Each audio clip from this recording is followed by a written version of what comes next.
Like a human tripod. Here we go. More or less.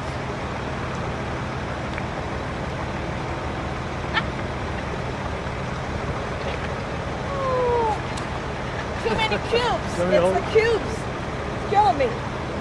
I'll tell them my name. name. No, here she comes. Here she comes. Hang on. Here, come here.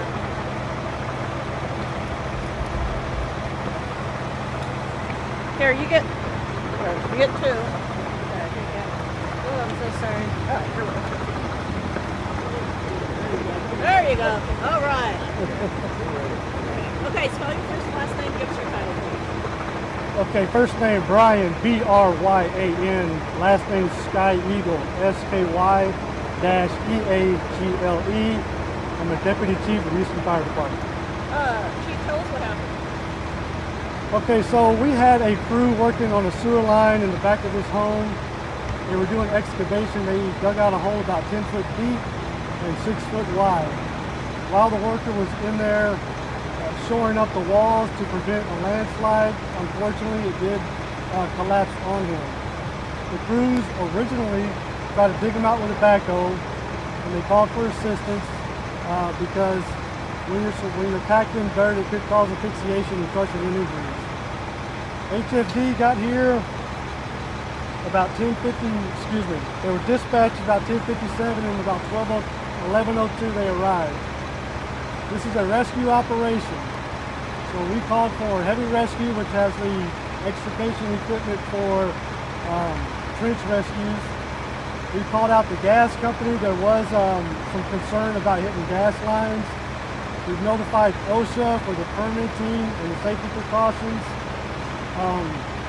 I'm glad to say that at approximately 12:08, about an hour, we were able to extricate the patient. He was transported to the hospital with minor injuries, I believe. What took so long to get him out was the shoring actually was keeping his foot pinned down underneath the debris.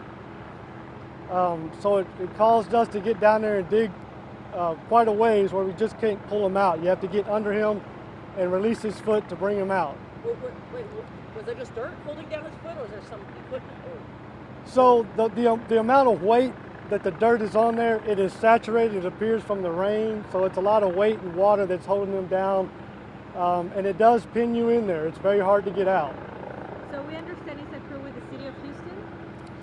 I'm not sure if they were contracted for the City of Houston, but he was working on the sewer line, so I'll let the City of Houston officials respond to that.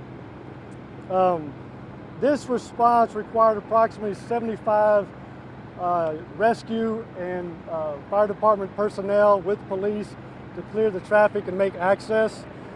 We're located here at the Potomac and Woodway, so if you're in the area, we'd ask you to keep away. We do got heavy apparatuses blocking the streets, and if you can stay away from the area, we'd appreciate that. We do got other units coming in. For the community, it's fortunate that no one was seriously injured. There is a crushing asphyxiation type of injuries that go with this. We do encourage you to contact those authorities for proper permitting and safety precautions, and to make sure you follow those to get the proper personnel and equipment. One of the things that we believe was the supervision on this dig. We understand there were 3 workers with no supervision and no oversight.